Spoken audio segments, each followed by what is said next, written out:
Puis elle le sent, t'as vu, tranquille, bien. Mais Anthony, qu'est-ce que tu branles en Pologne? Eh ben, c'est très simple, on a été conviés par Car Vertical pour les rejoindre à un des événements de tuning les plus importants d'Europe. Évidemment, je veux parler de l'Ultrace. Eh oui, c'est une légende. Maintenant, cet événement-là, c'est devenu une putain de légende. Je pense que si vous connaissez pas le nom, vous avez forcément déjà vu des photos, des vidéos de ce truc-là. C'est une putain de dinguerie.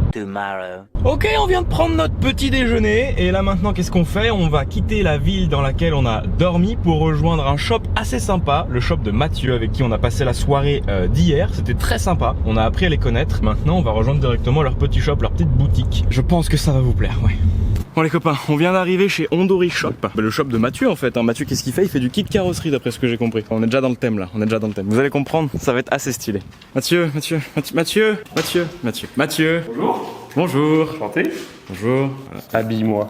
Si ça c'est pas professionnel. Exactement. Comment ça va? Très bien et toi? Ben ça va très bien. Merci beaucoup de nous recevoir ici dans ta petite antre. C'est un plaisir. Bienvenue en Pologne. Ben merci beaucoup. C'est un pays de fou hein. Et je pense que j'ai rien vu. Je pense qu'à partir de demain je vais commencer vraiment à comprendre la mentalité différente en termes de culture auto. Tu as des petits indices un peu partout, des gars que tu vas croiser, mais ouais, demain ça va être dingue. Même ce soir ça va commencer. Ouais, je pense. Du coup toi, sauf si j'ai appris le polonais dans la nuit, tu parles français là? Oui. Tu parles français, t'es français? Oui, je suis français. Et qu'est-ce que tu fais là? Je suis venu ici grâce à Erasmus. Ah, t'as découvert un peu ça par hasard quoi? C'est ça, en fait j'ai toujours un peu voulu venir en Pologne. Et Erasmus est arrivé à moi et j'ai fait la possibilité de venir en Pologne. Du coup j'ai fait oui.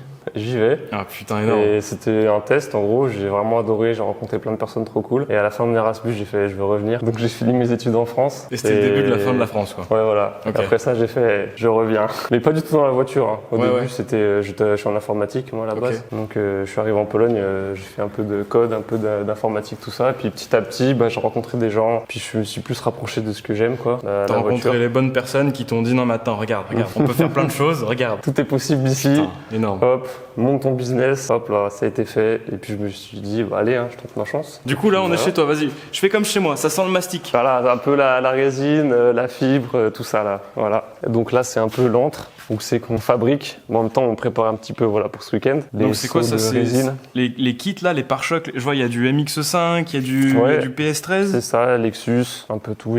Ça va du pare-choc, ça va de juste une lame, des bas de caisse et un peu de tout. Donc, et c'est toi qui fabriques, ça sort ton imagination les kits ou c'est de la repro ou c'est un peu de tout? Genre les gros kits pour l'instant, genre PS13 MX5 c'est des copies. Après c'est des trucs qui sont assez rares donc j'essaye de préserver ça. Okay. Après t'as le tour des puristes qui vont te dire oui mais non je veux des originaux. Bah écoute si tu veux te payer des originaux, t'achètes des originaux. Sinon bah écoute je propose une alternative où tu peux acheter une réplique. Ça c'est un pare-choc MX5 HKS par exemple. Bah du coup tu réutilises pas les noms, tu changes les noms parce que tu peux pas rester les HKS c'est une marque donc du coup c'est le HK. Le kit PS13 c'est un G-Corp du coup c'est le Ondori Corp. Ok, c'est malin, c'est malin. Et c'est toi qui fabriques tout ça, c'est toi qui as fait les moules? C'est ça, ouais. Bah, par exemple, le kit G-Corp, je l'ai acheté en France.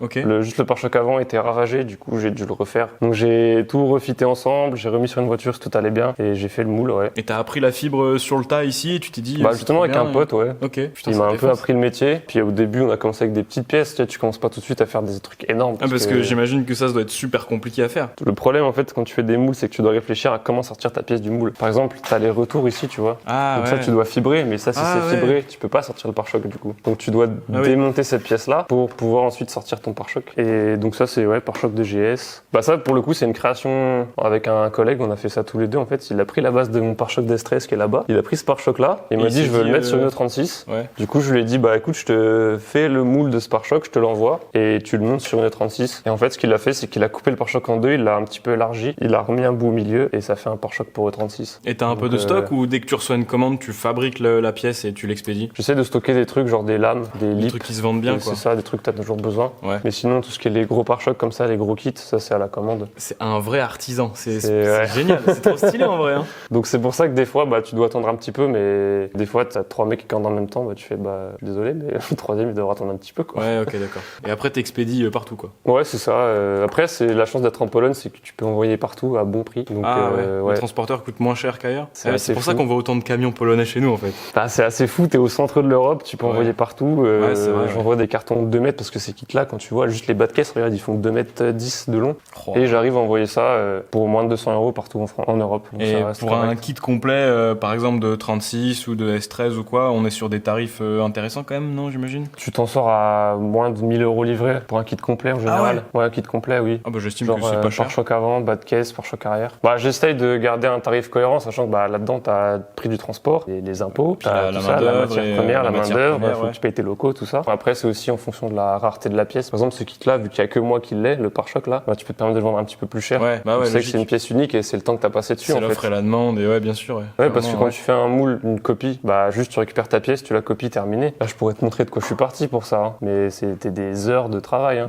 En tout cas, je suis vraiment content que tu nous ouvres un petit peu les portes de l'atelier parce que mine de rien, c'est pas tous les jours qu'on peut voir ce genre de truc là. Et en plus, un Français en Pologne, tu vois, c'est quand même cool. Et j'ai fait mon petit bonhomme de chemin. Ouais, c'est trop bien. Et en plus, tu roules. Demain, on va le voir à l'œuvre. On viendra te filmer un petit peu, on te foutrait un peu la pression. Écoute, si tout va bien, ouais. Avec la S13 fraîchement repeinte. De toute façon, pour cet event, t'es obligé d'avoir une voiture qui soit un peu clean, ouais, parfaite. Bon bah en tout cas, merci beaucoup. On aura sûrement l'occasion de se recroiser tout au long de la vidéo puisqu'on va plus ou moins être ensemble un peu tout le week-end. Mais je vous mets ses réseaux sociaux, Ondori Shop sur Instagram, surtout sur Instagram, c'est là où vous verrez le plus de photos exclusives en fait, parce que je sais qu'il y a des nouveautés qui vont arriver, qui vont être plutôt cool. Suite de petits projets, une petite 46 qui arrive. Ah, ça va être très très cool. Donc je pense que ça va être sympa. Ça va être très cool. Bon bah merci. Et puis on se recroise de toute façon. Merci beaucoup. C'est trop bien.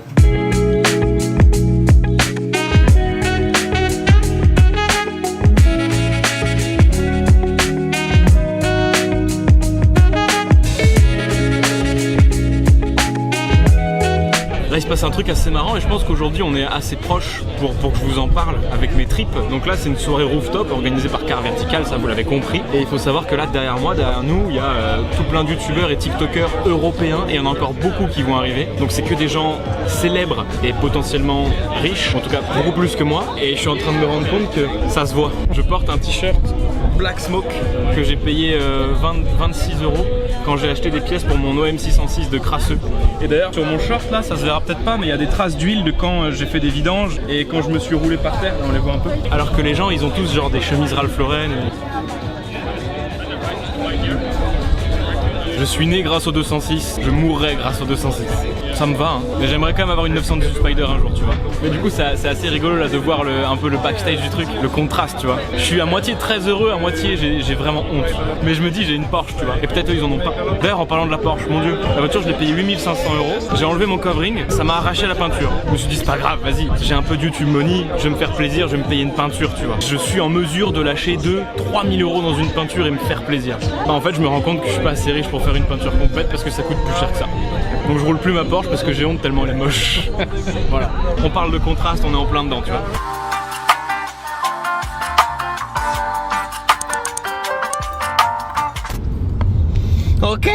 Ok, moi perso je suis chaud, j'ai super bien dormi, ça y est, on est enfin samedi, c'est le jour 1 de l'Ultra Race. On a un pass média pour 2, ça va être un peu compliqué, mais c'est pas grave, hein, c'est quand même rigolo. Quoi qu'il en soit, je suis plein d'énergie, ça va être extraordinaire, je suis tellement impatient. Je me rendais pas compte de l'importance et de la taille du truc avant qu'on soit réellement arrivé en Pologne et qu'on commence à avoir des voitures de partout. Je pense que ça va être une dinguerie, regardez.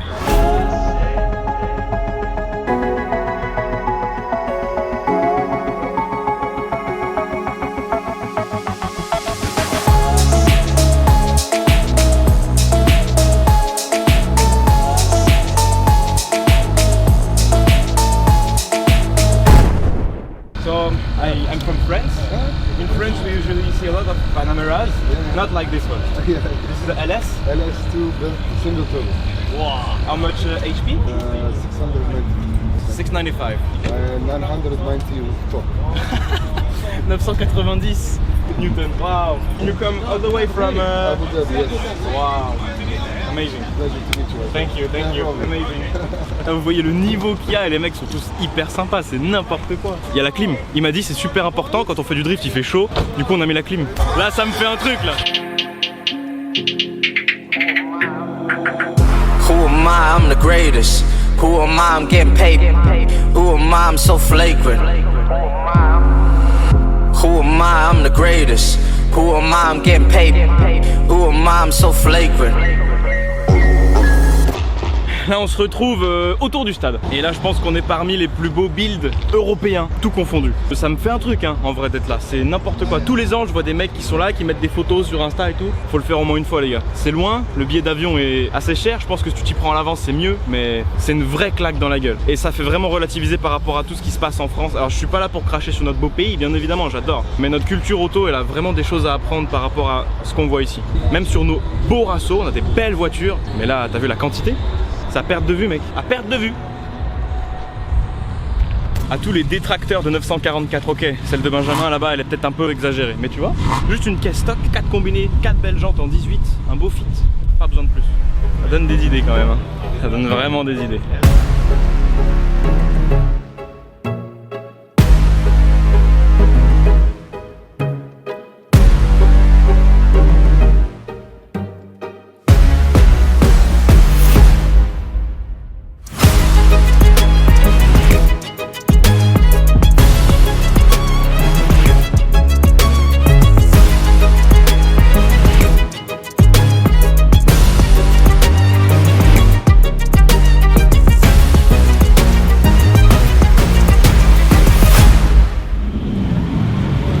Mathieu.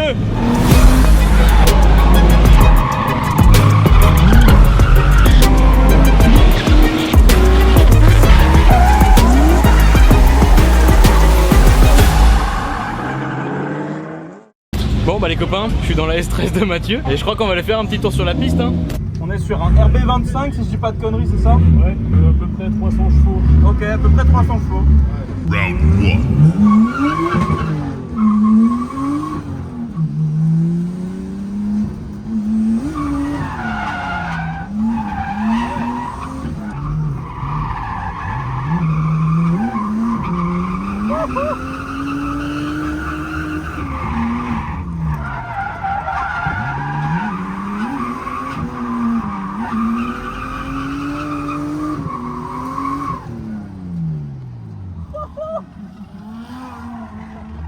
Oh, c'est violent le tracé!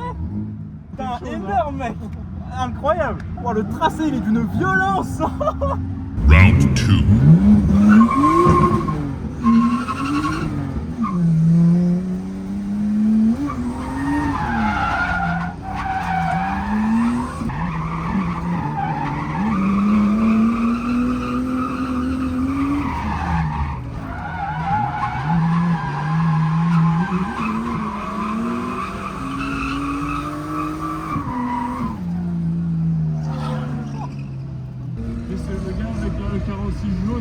Derrière, c'est un fou en fait. Ah ouais?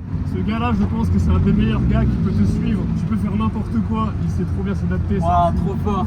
Oh, c'était bien!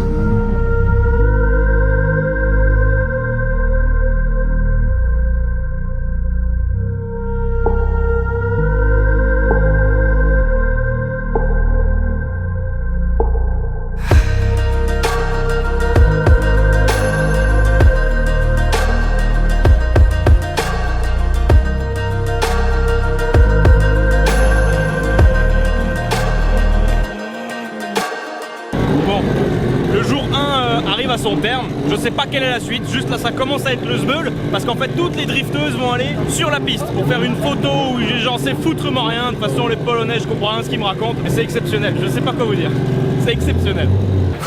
Bon, quand je dis fin de la première journée, c'est pas vrai parce que je viens d'apprendre via quelqu'un, j'ai pas d'oreillette, que en fait l'expérience de nuit, eh ben, ça dure jusqu'à 5h du matin. Je vous rassure, hein, là il est 21h30. On va pas rester jusqu'à 5h du matin, je suis à peu près mort. Donc ce que je vous propose, c'est juste de faire un petit tour sur les paddocks, sur la piste même de drift. Et on va faire un petit tour du propriétaire. On va pas regarder toutes les voitures, mais on va regarder les plus intéressantes qui sont complètement incroyables. Je vous la montre quand même parce que j'ai une W202 à la maison. Ok, c'est un pauvre diesel, ok, on peut rien en faire et on en fera probablement rien, mais ça existe. On en a parlé avec le propriétaire, c'est un peu l'équivalent de la E36, tu vois, mais version encore moins chère et abordable. Donc très cool pour drifter à pas cher. Dis-toi, c'est des voitures de drift, toutes ces caisses-là. C'est des voitures qui ont roulé aujourd'hui sur piste, qui se sont pris des murs, qui se sont pris d'autres voitures. Regarde la gueule des caisses. Ah, une réplique M3 E46 qui fait du drift. Non, on est en Pologne, c'est une M3 E46. 944 bleu. Chez nous, il y a personne qui aurait les couilles de faire du drift en 944.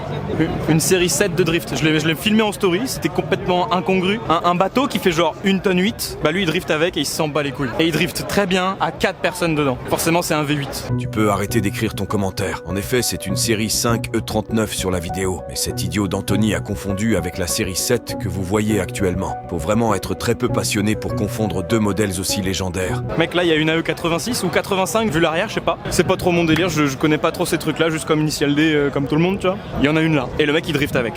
Genre toi tu rêves probablement d'en avoir une, d'en acheter une un jour à crédit. Lui il la fout dans les murs.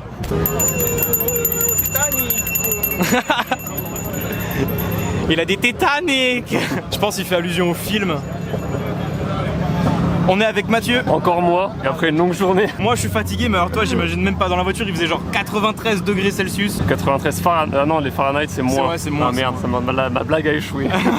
Et il m'a proposé un truc cool, c'est que vu que lui ça fait maintenant 2 ans tu m'as dit. C'est la 3e année là. 3e année qu'il roule à cet événement, il connaît quelques petits trucs que nous on connaît pas forcément. Je vais vous montrer peut-être 2-3 choses voilà, que je sais un peu plus sur les voitures. Qu'est-ce que tu sais? Alors déjà, on est d'accord pour dire qu'il y a beaucoup de voitures qui sont extraordinairement belles, peut-être elles sont peut-être moins belles dessous. Bah alors c'est un peu le truc, c'est qu'en fait là-haut c'est des voitures de show, donc tout doit être parfait. Ouais. Mais ici c'est des voitures pour s'amuser. Bah, ma théorie c'est que c'est important d'avoir une belle voiture qui drift parce que c'est quand même ton image, l'image de ta team. Mais par contre, massacrer une caisse neuve c'est peut-être dommage. Bah disons qu'ils mettent quand même beaucoup d'efforts pour avoir des belles voitures. Elles sont belles. Même si tu regardes en détail, tu vas voir des trucs qui sont pas beaux. Même moi, ma caisse, si tu fais le tour par un mec qui est dans le stance ou quoi, il va te dire ça c'est mal fait, ça c'est dégueulasse. C'est normal. Mais là, vu qu'on est sur un truc où genre vraiment c'est de la caisse pour s'amuser, que ça soit joli en photo, le reste on va dire c'est pas très important. Ouais. Ici ils s'en foutent que ta caisse soit un tas de rouille, tant qu'elle est jolie, c'est ce qui compte. Donc c'est pas grave de faire du drift avec une voiture pas parfaite. Voilà. À partir de là on est d'accord. Tant que ta voiture te plaît et que c'est ce que tu as envie d'en faire, c'est le plus important. C'est ce qui compte. Aujourd'hui dans les vidéos j'ai beaucoup mis en avant le fait que les voitures étaient extraordinairement belles et que nous en France on avait des missiles moches, mais au final le concept est plus ou moins le même, sauf que l'apparence est peut-être un peu plus importante. Une petite couche de voilà. C'est-à-dire que tu prends un missile et tu mets un brillant direct par-dessus. Voilà. Bon, qu'est-ce que tu peux nous dire en vrai à part ça là, à part taquiner un peu? Alors bah écoute, moi un truc qui me fume c'est les lambeaux d'or là. Je pense que c'est mon prochain goal. Si tu veux, je vends un kit LSD pour 206. Ah non, je l'ai vendu déjà. Ah dommage. Ouais, non, je parlais trop vite. On fera pas à faire. Donc ça c'est la mienne. Ça c'est la fameuse E30 de Vroubel. Je pense en France c'est la E30 la plus connue. Ce mec c'est un fou, je pense qu'elle parle à beaucoup de monde. Il drift avec cette voiture depuis tellement d'années et c'est un M50 2 litres 5. Il vient à tous les events par la route. Ah c'est la fameuse qui est stock? Ouais, c'est un moteur stock. Il y a rien là. La voiture elle est d'origine. Il y a un pont soudé, des combinés, des jantes. Ouais voilà, il vient par la route tout le temps. Énorme. Lui il connaît pas les remorques. Donc là il a fini l'event, il rentre chez lui avec, tu vois. Incroyable. Et le gars va rouler au milieu des murs tout le week-end. Donc autant à tout moment il rentre comme il peut quoi. Alors, à tout moment il rentre sur 3 routes et puis il fait tout poids comme ça. Ici ils aiment bien les S13. Mais ils n'ont pas forcément l'argent de mettre des gros moteurs dedans. Donc ça c'est S13 moteur BM. Tu vois par exemple tout à l'heure on a filmé d'autres S13 et j'ai dit à mon avis il n'y a plus beaucoup de CA18 et SR20. Voilà, tu veux faire une belle voiture, bah tant pis tu mets un moteur BM, c'est très bien, ça te dérange pas tu vois, tant que tu t'amuses avec. Au moins c'est fiable, les pièces coûtent pas trop cher. Bah voilà, tu t'adaptes à ce que t'as sous la main en fait. Ouais. Parce qu'il y a beaucoup de BM en Pologne, hein. Genre vraiment beaucoup. Hein. Bah c'est incroyable, ils aiment ça, c'est pas cher, l'Allemagne est à côté. C'est vrai que c'est pas cher du tout. Ouais. On a regardé un petit peu sur les sites de vente polonais parce qu'on s'est dit les billets d'avion ils sont remboursables. On peut peut-être trouver une voiture et c'est vrai que les BM sont vraiment pas chers. Tu trouves des 328 pour moins de 2000 balles quoi. Attention, oui non mais il y a le meilleur comme il y a le pire. Tu sais pas trop quoi. Ils arrivent à camoufler des trucs quand tu vois en fait c'est ça. Quand tu vois les voitures ici, tu sais pas ce qu'il y a derrière. Ouais complètement. T'as pas les vis cachés si ça existe pas. Ouais je vois très bien ouais.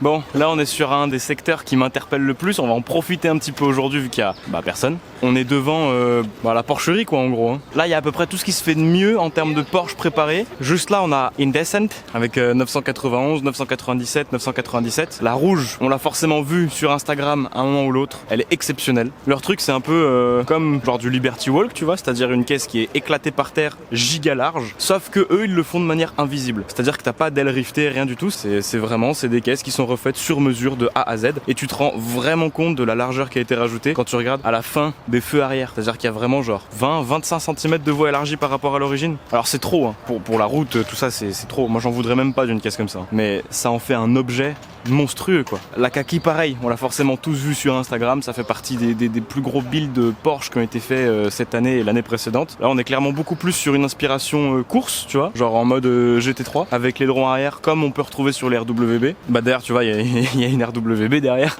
c'est n'importe quoi ce pays. Je serais curieux de connaître le prix de la préparation, genre une fois que tu leur poses ta 997, combien ça coûte pour faire un truc comme ça. À mon avis tu remets une 997 je pense. Ouais bah là on arrive vraiment sur le haut du panier. Vraiment le haut du panier. Tu vois on est devant la scène donc ils allaient pas mettre des 206 stents là tu vois. J'ai rien contre les 206 hein mais là c'est quand même assez exceptionnel hein. Je saurais même pas par quoi commencer là. Allez on va en prendre une. La Countach Liberty Walk qui est incroyable. En vrai elle rend encore mieux qu'en photo quoi. Et ça au moment où ça a été dévoilé ça a été un peu décrié quand même hein. Il y en a plein qui étaient pas trop contents hein. Mais moi je pense que l'automobile c'est comme tout tu vois, ça vit, ça doit vivre et ça doit bouger avec son temps. Et en vrai ça a vraiment de la gueule. Et savoir que c'est une vraie, que c'est pas une réplique sur base de MR2 c'est encore plus excitant quoi. Bon là on arrive sur le stand Car Vertical et d'ailleurs je vais vous montrer une voiture assez exceptionnelle qu'ils ont. Bah, ils ont plusieurs voitures exceptionnelles mais dont une qui m'intéresse réellement. Je vous ai déjà parlé plusieurs fois de Mercedes et là en l'occurrence ils ont une très jolie, une W124 qui appartient à un Lituanien. Elle est complètement folle, elle appartient d'ailleurs à Armen de Armen Films. Je vous mettrai son Instagram juste en dessous. Alors il faut savoir que c'est assez ouf parce que cette caisse là, pour avoir un petit peu échangé avec lui, c'est son daily. Il y a une différence de niveau quand même en termes de bagnole préparée chez nous et dans les autres pays européens. Parce qu'il faut savoir que la caisse, elle a un 2JZ, regarde. Il faut savoir que le moteur il est relativement bien préparé, elle fait 671 chevaux. Et il faut savoir que justement moi je lui ai parlé du OM606.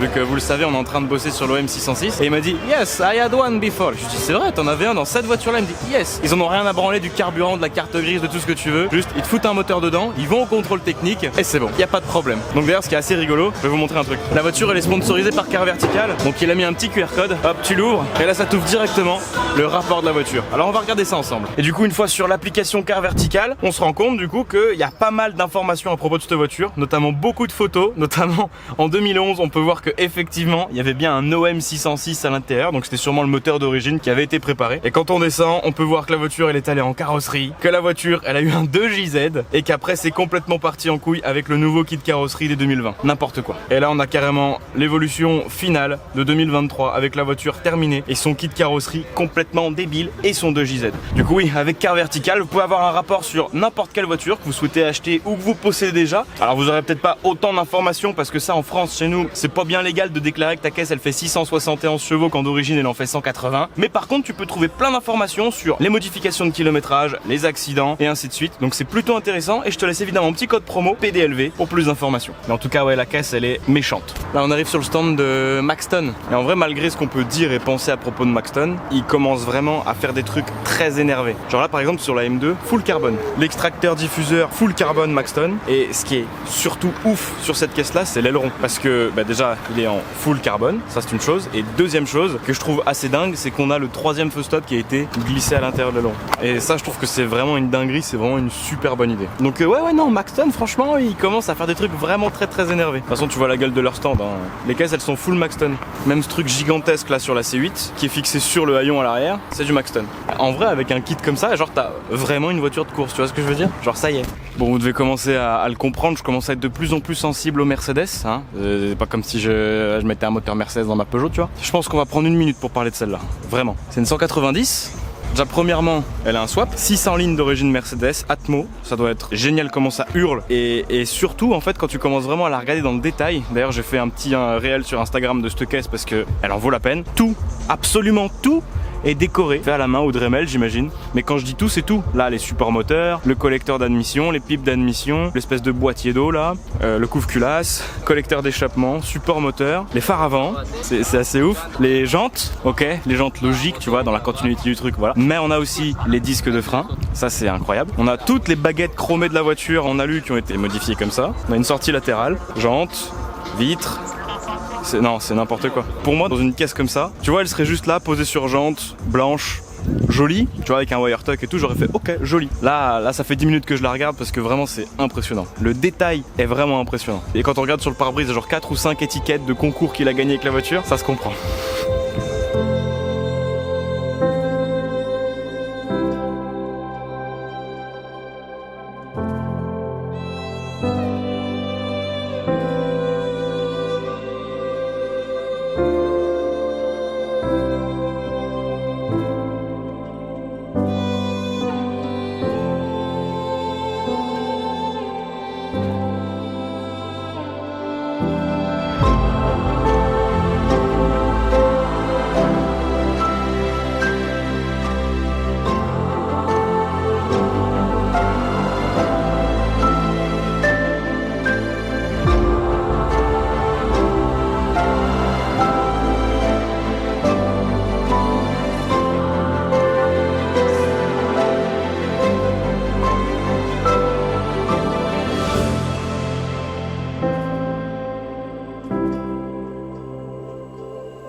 ça fait un petit moment qu'on profite du drift.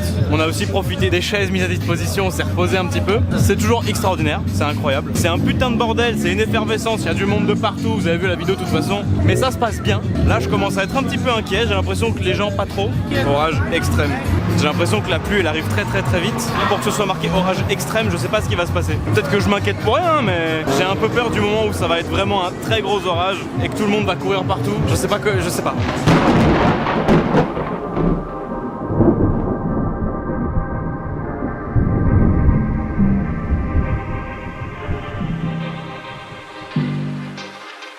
Anthony, météorologue, y a pas eu d'orage. MDR.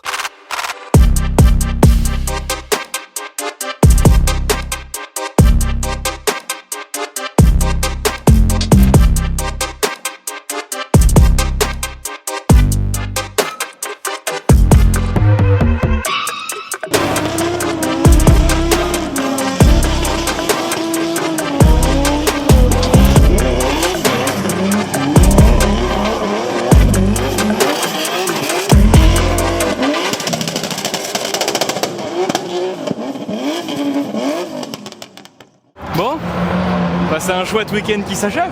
J'ai super mal au bide, mais à part ça, week-end incroyable, c'est sûr à 300% que je serai là l'année prochaine. Est-ce que je vais présenter une voiture? Je sais pas. Est-ce qu'elle sera ici? Je sais pas. Est-ce qu'elle sera top 1? Non? Non, je sais pas, je m'en fous. Mais ouais, venir par la route, je pense que c'est une vibe assez cool. Et même si elle est juste sur un parking random, c'est pas grave, je serais quand même content de venir. Mais ouais, c'est un petit objectif qu'on va se fixer. On va se dire que Ultra X 2025, on va essayer de venir en voiture. Peut-être ce sera un 3008. C'est pas grave, ce serait bien quand même. Non, je suis quand même très content. Encore un énorme merci à Car Vertical d'avoir rendu ma venue ici possible. J'ai pu vous partager ça et ça me rend vraiment très heureux. Merci à tous les gens que j'ai rencontrés ici en Pologne. C'était vraiment extraordinaire. J'ai pu rencontrer des gens super à qui j'aurais sans doute jamais pu parler en dehors de cet événement-là. Donc un grand merci à tout le monde, un merci tout particulier d'ailleurs à Mathieu qui nous a ouvert un petit peu les portes du monde du drift sur place là, incroyable. Sur ce, moi je vous fais des énormes bisous et puis merci d'avoir regardé cette vidéo en entier.